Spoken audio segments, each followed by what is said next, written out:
Hello everyone. So now we are having a nice topic today.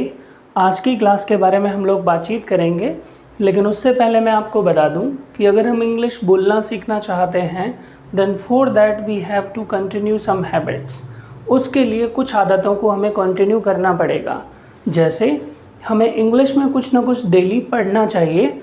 Bye that we will come to know the sentence formation के बारे में हमें पता लगेगा, नई नई वोकेबलरी वर्ड्स हमें पता लगेंगे एंड नए नए एक्सप्रेशंस, जो नई नई चीज़ें भाषा में आ रही हैं। जब आप न्यूज़पेपर पढ़ते हैं तो that is the updated version, वो भाषा में नई नई चीज़ें आप लोगों को सीखने को मिलेंगी।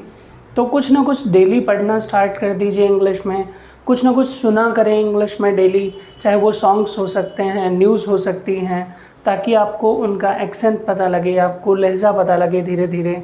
एंड कुछ ना कुछ लिखना भी स्टार्ट करें ताकि आपके माइंड में आइडियोलॉजी आए कि चीज़ों को कंटिन्यू कैसे करना है, हम कम्युनिकेशन को लगातार इन्हेंस कैसे कर सकते हैं, आइडियाज़ कैसे आए हमारे माइंड में। तो धीरे धीरे जब आप कुकड अप स्टोरीज़ बनाएंगे, मनगढ़ंत कहानियों को जब आप बनाएंगे, so it will help you a lot. तो इससे आपको काफ़ी हेल्प मिलेगी अपनी भाषा को इम्प्रूव करने में। ठीक है, so carry on every day something new thing. So now we are discussing about the today's class. आज की क्लास में हम बहुत ही इंटरेस्टिंग चीज़ों को पढ़ने वाले हैं। There is a new expression, एक नए एक्सप्रेशन की भी बात करेंगे, जिसके बारे में हम जानेंगे कि जी किसी भी चीज़ के बगैर रह पाना क्या कहलाता है। वैसे देखिए, किसी भी चीज़ के बगैर काम चलाना या रह पाना, वहाँ पर आप लोग कैपेसिटी समझ गए होंगे कि जी कैपेसिटी से ही पॉसिबल है। अगर हम किसी चीज़ के बगैर रह सकते हैं तो ये किसके ऊपर डिपेंड करता है, ये हमारी कैपेसिटी है। जैसे एक बंदा ऐसा है जो पूरे दिन पानी पिए बगैर रह सकता है, और एक ऐसा है जो 4 दिन रह सकता है, तो हर आदमी की कैपेसिटी अलग हुई।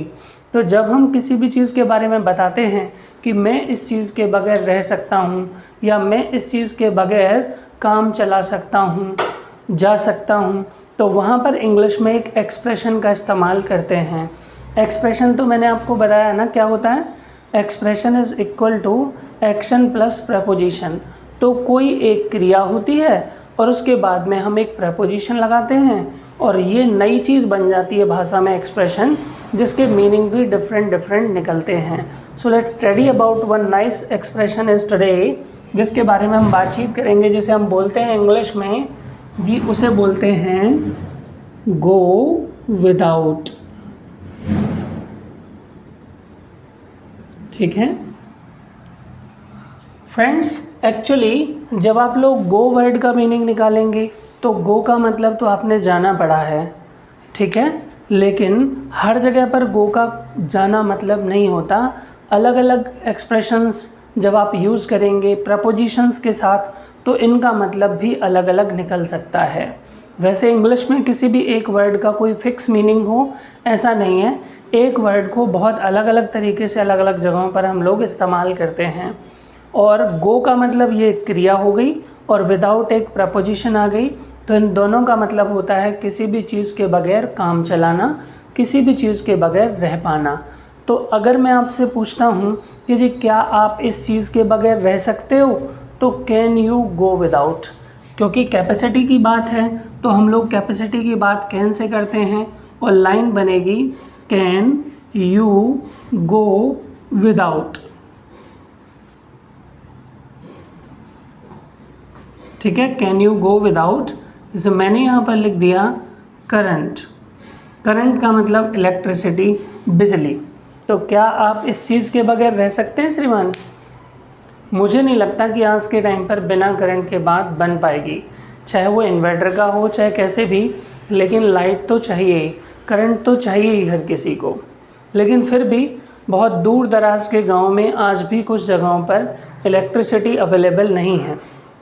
तो वहाँ पर क्या करते हैं नेता लोग, अनाउंसमेंट करते हैं जी हम अगर आए तो फिर करंट आ जाएगा गांव के अंदर, ठीक है, बिजली आ जाएगी गांव के अंदर। और जैसे ही वो नेताजी जीतते हैं इस वादे को करके, तो वो भूल जाते हैं वो खंभा लगवा करके कि जिस पर तार भी डलेंगे। जैसे जैसे तार डलने वाले होते हैं ऐसे उनकी सरकार चली जाती है, ठीक है, दूसरा बंदा आता है उन पर तार डलवा देता है और तार डलवाने के बाद फिर भूल जाता है कि जिसमें लाइट भी आएगी। जितने वो लाइट आने वाली होती है इतने में इलेक्शन ख़त्म और फिर अगली बार से दोबारा तार डलवाओ, क्योंकि तारों को फिर लोग खोल करके ले जाते हैं। So it happens most of the time. तो होता क्या है, जो बेचारे गांव वाले हैं उन्हें बिना बिजली के ही रहना पड़ता है। तो जब आप बताते हैं कि किसी चीज़ के बगैर मुझे रहना पड़ता है, मुझे काम चलाना पड़ता है, मैं रहना तो नहीं चाहता बिना बिजली के, कोई भी नहीं रहना चाहता, गर्मी है बहुत ज़्यादा, तो आप क्या कहेंगे कि मुझे रहना पड़ता है, तो वहाँ पर आपकी लाइन बनेगी I have to go without, I have to go WITHOUT without और CURRENT, I have to go without current, कि मुझे बिजली के बगैर रहना पड़ता है। Villagers have to go without current, people have to go without current, लोगों को, गांव वालों को बिजली के बगैर रहना पड़ता है। इस तरीके से भी आप लोग बता सकते हैं, ठीक है। सिटीज़ में आती है 24 आवर, गांव में या तो दिन में आती है, रात में आती है, फिर शिफ्टों में लाइट आती है। तो क्या कर सकते हैं बताइए, उन्हें करंट के बगैर रहना पड़ता है, तो they have to go without current. क्या लाइन बन जाएगी, they have to go without current. ऐसी बहुत सारी चीज़ें हैं फ्रेंड्स जिनके बगैर हमें काम चलाना पड़ता है, जिनके बगैर हमें रहना पड़ता है। चलो आप बताइए, क्या आप पैसे के बगैर रह सकते हैं? Money, can you go without money? ये एक ऐसी चीज़ है जिसके बगैर किसी का भी काम नहीं चलता। आज के टाइम पर इवन जो लोग बेगर्स हैं, जिनके पास कुछ नहीं है, उन्हें भी पैसे चाहिए। जो दुनिया को त्याग चुके हैं, जो साधु महात्मा हो गए हैं, उनको भी सर्वाइव करने के लिए पैसा चाहिए ही चाहिए। So money is the necessity nowadays, it's a purity needs. ये हम बता सकते हैं कि सभी की ज़रूरत बन गई है। अच्छा, आप तो स्टूडेंट हैं, तो आपको तो फ़ीस वगैरह घर वाले दे रहे हैं, आप लोगों को आने जाने का किराया भी घर वाले दे रहे हैं, आपकी ड्रेस भी घर वाले दिला रहे हैं, तो फिर क्या आपको पैसे की ज़रूरत है? जी बिल्कुल, आप भी पैसे के बगैर नहीं रह सकते, क्योंकि घर वाले पॉकेट मनी थोड़े ना देते हैं, और गोलगप्पे खाने के लिए पैसे थोड़े ना देते हैं वो घर वाले, तो उनके लिए आपको पैसे की ज़रूरत पड़ती है। तो पैसे के बगैर किसी का भी काम नहीं चलता। A person cantt go without money, कोई भी पैसे के बगैर नहीं रह सकता। A person cantt go without money, इस तरीके से हम लोग बता सकते हैं। और कई बार थोड़ी बहुत टाइम के लिए 1-2 दिन, 4 दिन, 10 दिन रहना भी पड़ सकता है। So I have to go without money, रहना पड़ा था तो हैव की जगह हैड टू हो जाएगा, I had to go without money, ठीक है।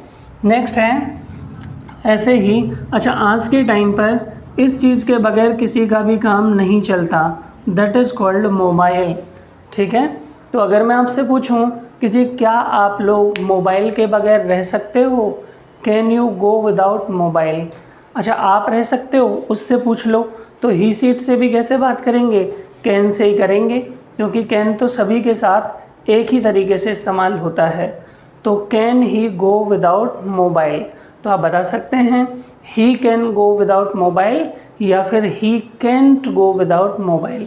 अगर मना करेंगे तो आप ऐसे बोल देंगे ही कैंट गो विदाउट मोबाइल, ठीक है।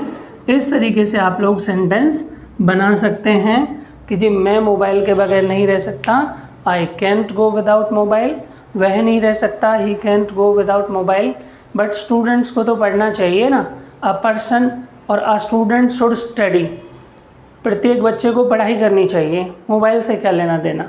बट आज के टाइम पर ऑनलाइन क्लासेस आ गई हैं, आपके बहुत सारे ट्यूशन सेंटर्स आ गए हैं, कोचिंग सेंटर्स आ गए हैं ऑनलाइन, तो आजकल बच्चे भी मोबाइल से ही रह पा रहे हैं, मोबाइल से ही पढ़ाई कर पा रहे हैं। So students are using cell phone everywhere nowadays, ठीक है। तो आप बता सकते हैं, बट फिर भी कई बार रहना पड़ता है, I have to go without. पढ़ाई के अलावा अगर आप इसका कोई भी यूज़ कर रहे हैं तो वो लगभग ठीक नहीं है, it's harmful. Now we are talking about, इसके बाद हम बातचीत करते हैं, इसके बाद ऐसी बहुत सारी चीज़ें हो सकती हैं, ऐसे कुछ काम भी हो सकते हैं जिनके बगैर काम नहीं चलता, ठीक है। मतलब या तो चीज़ें हो सकती हैं या कुछ काम हो सकते हैं। जैसे आजकल गर्मियों का टाइम है, तो क्या आप नहाए बगैर रह सकते हो? Can you go without taking bath? बताइए, can you go without taking bath? ठीक है। क्या आप पढ़े बगैर रह सकते हो? Can you go without education? तो अगर आप बताएंगे जी पढ़े बगैर तो मेरा बिल्कुल भी काम नहीं चलेगा, आई कैंट गो विदाउट एजुकेशन, या फिर आई कैंट गो विदाउट स्टडिंग। तो जब आप क्रिया लगाएंगे तो वहाँ पर आपको क्रिया में आईएनजी लगाना पड़ेगा कि जी मैं इस काम को किए बगैर नहीं रह सकता। I can't go without studying, I can't go without studying, इस तरीके से बोल सकते हैं। जी मैं एक्सरसाइज किए बगैर नहीं रह सकता, I can't go without doing exercise, या फिर डायरेक्ट एक्सरसाइज भी बोल सकते हैं। क्लियर है? अगर मैं आपसे कहूँ कि जो मैं इंग्लिश बोले बगैर नहीं रह सकता, I can't go without speaking English, क्या लाइन बन जाएगी? आई can't go without speaking English. तो किसी भी चीज़ के बगैर आप रह सकते हो या नहीं रह सकते, can you go without, I can't go without, और ही कैन गो विदाउट, इस तरीके से सेंटेंसेस बन जाएंगे। बट कई बार क्या होता है कि हमें कुछ चीज़ों के बगैर काम चलाना पड़ता है और कुछ कामों के बगैर भी काम चलाना पड़ता है। तो वहाँ पर आप यूज़ करेंगे, मैं आपको बताता हूँ एक एग्ज़ाम्पल। मान लो घर पर आप कई बार पढ़ाई कर रहे हैं, घर पर आप कई बार पढ़ाई कर रहे हैं, तो उस दौरान आप लोगों को कुछ चाय चाहिए या फिर पानी चाहिए, तो आप लोग खुद भी ले सकते हैं, लेकिन आप किसी छोटे भाई से या किसी फैमिली मेम्बर से बोल देते हैं कि जी मुझे एक गिलास पानी दो। मैंने मान लो छोटे भाई से बोल दिया कि जी मुझे एक गिलास पानी दो, अगर मैं खड़ा होकर के जाऊंगा तो मेरा पढ़ाई से थोड़ा सा ध्यान हट जाएगा। तो मैंने अपने छोटे भाई से बोला please give me a glass of water, ठीक है। मैंने उससे बोला please give me a glass of water, उसने तो जी अनदेखा कर दिया, इग्नोर कर दिया। तो मैंने उससे दोबारा से कहा, मैंने कहा Chhotu I am studying, give me a glass of water, और वो कह रहा है भैया उठो और ले लो। तो मैंने उसे फिर बोला, मैंने कहा छोटू हम तुझे स्कूल भेजते हैं, छोड़ के आते हैं, ले के आते हैं, तेरा सारा आना जाने का खर्चा उठा रहे हैं, तुझे खाना देते हैं, तुझे टाइम से छोड़ के आते हैं, ले कर के आते हैं, और उसके बावजूद भी तू एक गिलास पानी लाने के लिए मना कर रहा है, डूब के मर जा। वो कह रहा भाई साहब ला तो रहा हूँ। तो अब मैं समझ गया कि जी वो डांट खाए बगैर नहीं रह सकता, ठीक है। अगर आप बताएंगे जी वो डांट खाए बगैर नहीं रह सकता, so he can't go without scolding, SCOLDING, ठीक है। अगर मैं कहूँगा जी वह डांट खाए बगैर नहीं रह सकता, he can't go without scolding. अभी 3-4 दिन बाद मुझे कहीं जाना हुआ अपने फ्रेंड्स के साथ, तो मैं गया किसी काम से, 5-7-10 दिन बाद में वापस आया, ठीक है। और मैंने छोटू से आते ही कहा, मैंने कहा छोटू 1-2 गिलास पानी लेकर के आना, प्यास लग रही है, बाहर से आए हैं। अब वो कह रहा है जी मैं समझ गया कि इसे डांटना ही पड़ेगा। मैंने कहा छोटू तुझे स्कूल से इस टाइम पर लेके आते हैं, छोड़ के आते हैं, खाना दे रहे हैं, किताबों के पैसे दे रहे हैं, और उसके बावजूद भी तू 1 गिलास पानी लाने के लिए मना कर रहा है, 2 गिलास पानी लाने के लिए मना कर रहा है, डूब के मर जा। और वो कह रहा है जी कोई फ़र्क नहीं पड़ता, अब कोई फ़र्क नहीं पड़ता। तो ऐसी सिचुएशन को जब सामने वाले को कोई फ़र्क नहीं पड़ता किसी चीज़ का, तो उसे हम बोलते हैं इंग्लिश में immune to, IMMUNE, immune to का मतलब होता है आदी हो जाना, ठीक है, आदी होना। तो he is immune to scolding, अब वो क्या हो चुका है, डांट खाने का आदी हो चुका है। तो मैंने उससे फिर दोबारा से वही बात सुनाई, लेकिन उससे कोई फ़र्क नहीं पड़ा। अब एक डंडी स्टिक पड़ी हुई थी और उसे 2-3 जड़ दी, और उसके बाद वो कह रहा भाई साहब लेके तो आ रहा हूँ। तो अब वो नेक्स्ट लेवल पर पहुँच चुका है। तो हम मना करते हैं कि ये बच्चों को डांटना नहीं चाहिए, पीटना नहीं चाहिए, नहीं तो वो क्या हो जाते हैं, उसके आदी हो जाते हैं, इम्यून टू हो जाते हैं। वैसे हम भी बहुत सारी चीज़ों के आदी हो चुके हैं, और जिनमें से एक चीज़ है आप लोगों का सेल फोन। अब जी इस चीज़ के हम लोग आदी हो चुके हैं, ठीक है। So we are immune to cell phone, we are immune to cell phone, इस तरीके से बात करेंगे। देखिए, जब आज़ादी से पहले की बात, सेकेंड वर्ल्ड वार के आसपास 1939 के आसपास सेकेंड वर्ल्ड वार में काफ़ी सारे लोग मतलब स्वर्ग से धार गए, ठीक है, बहुत सारे लोग मारे गए। लेकिन जितने लोग युद्ध में मारे गए उससे ज़्यादा एपिडेमिक्स ने मार दिए, मतलब महामारी ने, ठीक है। और महामारी का रीज़न था मच्छर। जब कहीं पर इस तरह की कोई आपदा होती है तो वहाँ पर आपने देखा होगा मच्छर पनपने लग जाते हैं, कहीं बाढ़ आती है, कहीं पर बहुत ज़्यादा कुछ ऐसा हो जाता है तो मच्छरों का प्रकोप जो है वो बढ़ जाता है। तो लोग मच्छरों से बहुत ज़्यादा परेशान हो गए। लेकिन आपने एक कहावत सुनी होगी ना, necessity is the mother of invention, कि आवश्यकता आविष्कार की जननी होती है। Necessity is the mother of invention, ठीक है, आवश्यकता आविष्कार की जननी होती है। तो उसी टाइम पर एक बंदे ने, एक साइंटिस्ट ने बनाया टॉर्टोइज कॉइल, कि जी कछुआ जलाओ और मच्छर भगाओ। तो उसने जैसे ही वो बनाया तो जी मच्छरों में हाहाकार मच गई, ठीक है, और लोगों ने ली राहत की सांस। जब अच्छी नींद रात को आने लगी, मच्छर भागने लगे, तो वहाँ पर राहत की सांस is called HEAVED, heaved a SIGH sigh of RELIEF,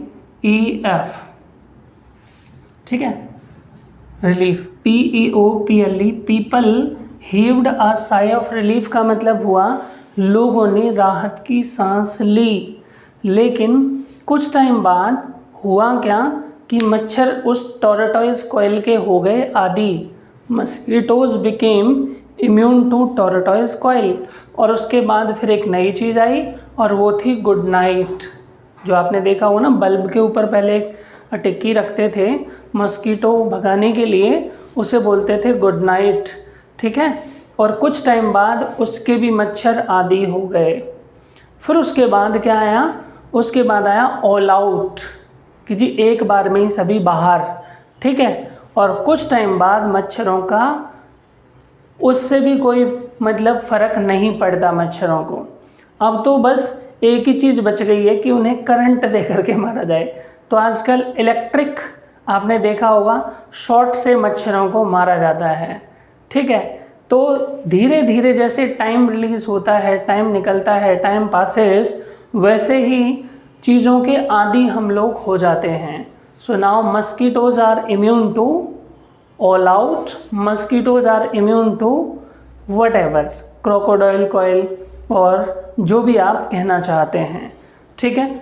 तो अगर आप बताते हैं कि जी मैं इस चीज़ का आदी हो चुका हूँ, तो आई एम इम्यून टू, क्या बोलेंगे आप, आई एम इम्यून टू, ठीक है।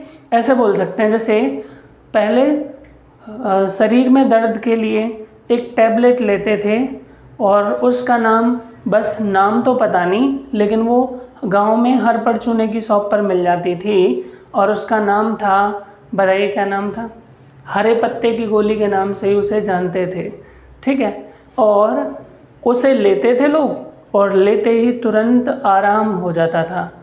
कुछ टाइम के बाद उस एक गोली से कोई फ़र्क नहीं पड़ने लगा, फिर लोगों ने 2-2 गोली लेना स्टार्ट कर दिया, जो कि उसकी खुराक बढ़ने लगी धीरे धीरे, और एक गोली का हमारा शरीर क्या हो गया, आदी हो गया, ठीक है। तो जब कोई बहुत अच्छा डॉक्टर होता है तो 20 ml या 30 ml की डोज ही आपको देता है, और जब आपको इंस्टेंट आराम देना होता है तो एक बार में 250 mg या फिर 500 mg की आपको डोज दे देता है। तो उससे इंस्टेंट आराम तो मिलता है, लेकिन आफ्टर सम टाइम वो दवाई भी काम नहीं करेगी, तो फिर आपको गोली की नहीं, गोले की ज़रूरत पड़ेगी।